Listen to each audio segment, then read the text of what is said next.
Hi poetry lovers, welcome to my channel Bella Poetry.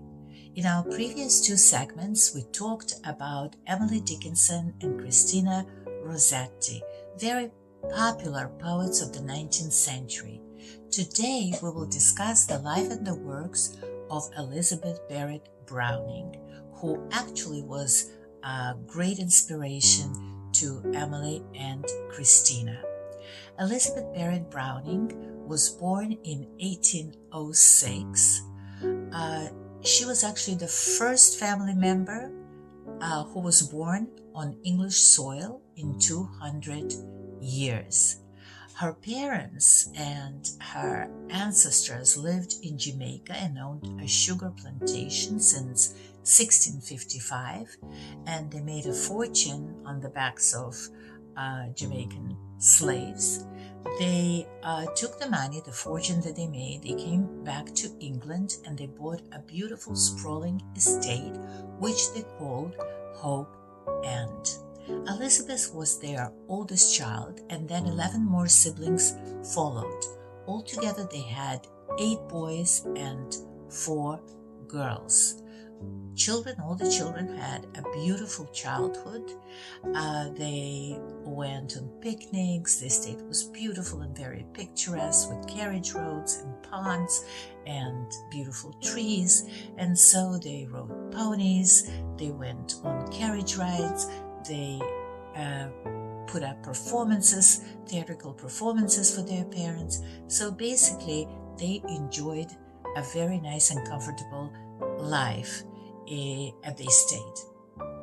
When Elizabeth was 4 years old, she wrote her first poem, and it was not surprising actually, because her mother, Mary, read to the children constantly from the classical writers and also from the Bible. Elizabeth, by the way, was called, she had a nickname, and her nickname was Ba, B-A. I don't know what it meant, but every child in the family had their own nickname, and they weren't called by their names, they were called by their nicknames. So by the time Elizabeth turned 10, she read the history of England and Rome and Greece. She also read plays by Shakespeare and even passages from Paradise Lost. And by the age of 11, Elizabeth actually wrote her own first book of verse called The Battle of Marathon. It was kind of an epic. And the father was so impressed by her poetic excellence that he printed 50 copies of the books by him, at his own expense, and gave it out to the family members and to the friends. Actually, Edward Barrett, Elizabeth's dad, was extremely supportive of her poetic endeavors. He could see that his daughter had a tremendous talent. By the time Elizabeth turned 14, she learned Hebrew and read the whole Old Testament in Hebrew by herself. So obviously these accomplishments were tremendous. But when Elizabeth turned 15 years old, she tried to saddle a pony and she hurt her back.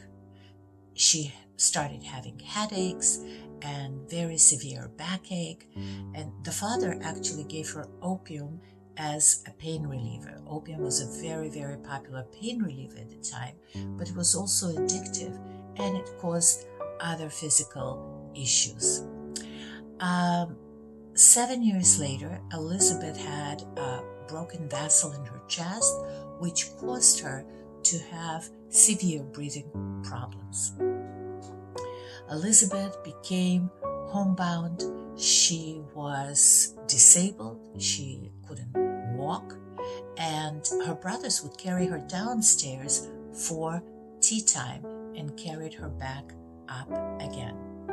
In 1828, Elizabeth's mother passed away, Mary, and in 1832, they lost their estate, Hope, and hope end at an auction, which was very humiliating for her father. The reason was that the sugar plantation in Jamaica was very, very poorly managed, and it stopped making profits. And so the family encountered very bad financial difficulties. So the family had to rent apartments for 3 years, and finally they moved to London. Elizabeth's health was deteriorating. The weather in London didn't suit her. It was very damp and cold, and so she decided to go to the south of England to a place called Torquay, and she stayed there in order to recover. The climate there was warmer, but her favorite brother Edward decided to visit her, and he died in a boating accident. This was a tremendous trauma for Elizabeth because she loved her brother very, very much, and she felt that she was to blame. If she didn't go to this town, her brother would not have been dead. Finally, Elizabeth went back to London, and she stayed in her room most of the time, writing and writing and writing. She was a very, very prolific writer. So in 1838, Elizabeth wrote a book of poetry that was published. It was called Seraphim, which is angels in Hebrew, Seraphim and Other Poems. The book became very, very popular, and it made Elizabeth very, very famous. Different writers and poets started to come over. They wanted to speak to her. They wanted to meet her. The father, Edward, was extremely controlling with his children. He actually forbid them to get married, and he vowed to disown them if they did. All the children were dependent financially on their dad, besides Elizabeth. Elizabeth was actually the only child of all the other children that received inheritance from her maternal grandmother. So she was financially independent, unlike other children in the family. So at that time, something wonderful happened to Elizabeth. Another poet by the name of Robert Browning came into her life.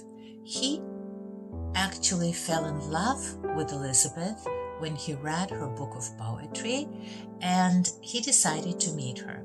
The father allowed Robert to visit Elizabeth very, very often because he thought that he was just an admirer. But actually,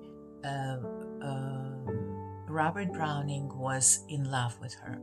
He used to come to her room. Elizabeth had a little dog whose name was Flash, and every time Robert sat on the bed, Flash would start barking because it was jealous of the attention that Elizabeth was giving Robert. Robert and Elizabeth would read to each other, share their poetry, because Robert was a poet in his own right. He was a wonderful poet. He did not have money. His poetry was not very profitable. He lived with his mother and 3 sisters who adored him and took care of him. He was always dressed very well. He was also 6 years younger than Elizabeth.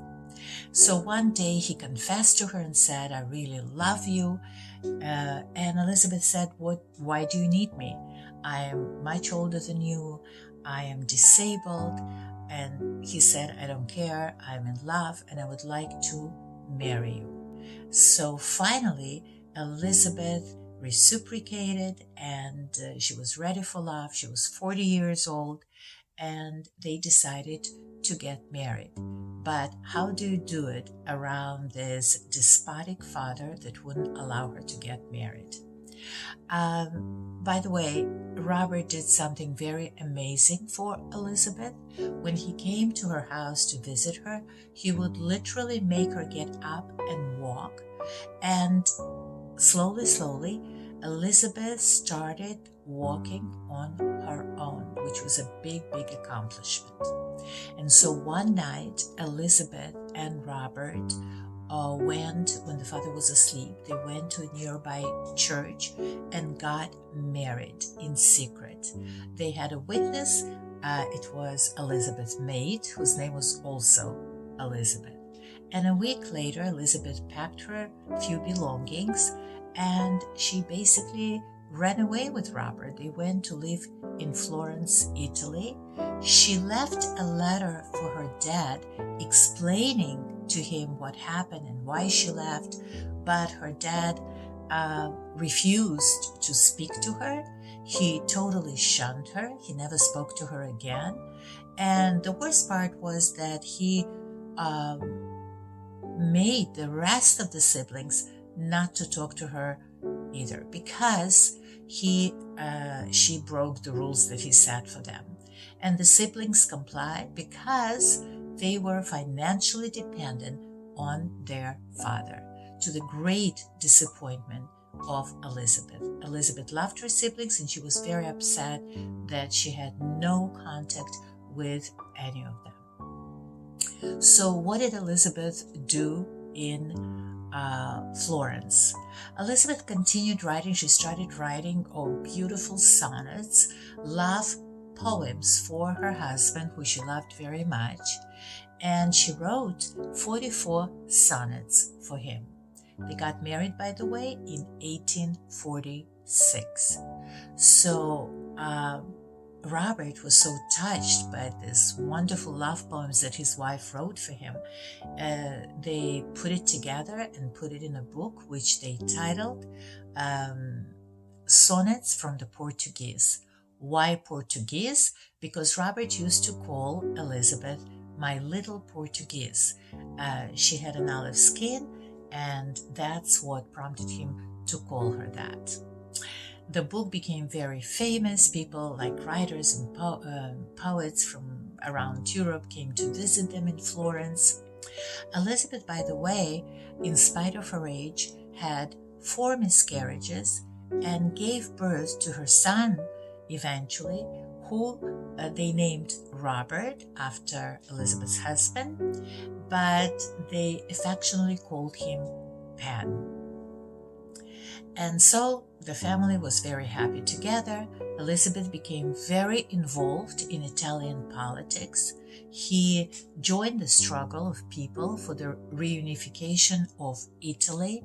She was very outspoken on other social issues. She spoke against slavery and child labor. She was very principled, and she wrote essays on these subjects. But her health continued to deteriorate in spite of the fact that she loved Florence. She loved cappuccino and gelato and Italian wines, but her breathing, her cough got worse and worse. And on June 29th, Elizabeth passed away at the age of 55 in the arms of her husband, Robert. This is it was very sad, the passing. Robert and his son Pan buried Elizabeth in Florence and went back to England. Today I will read to you the famous sonnet number 43 that Elizabeth wrote for her husband Robert, and it's called How Do I Love Thee? Let Me Count the Ways. How do I love thee? Let me count the ways. I love thee to the depth and breadth and height my soul can reach, when feeling out of sight for the ends of being an ideal grace. I love thee to the level of every day's most quiet need by sun and candlelight. I love thee freely as men strive for right. I love thee purely as they turn from praise. I love thee with a passion put to use in my old griefs and with my childhood faith. I love thee with a love I seem to lose with my lost saints. I love thee with the breath, smiles, tears of all my life, and if God choose, I shall but love thee better after death. Beautiful, beautiful sonnet. And with this sonnet, our segment came to an end. I hope you enjoyed learning about Elizabeth Barrett Browning, and you enjoyed this sonnet. Please visit us again. In our fourth segment, we will talk about the life and the works of Emily Bronte, who was a famous English novelist and also a poet. It might be surprising for some. So thank you for visiting us. Please don't forget to press the subscribe button so the next segment will come to you. Have a wonderful, wonderful day.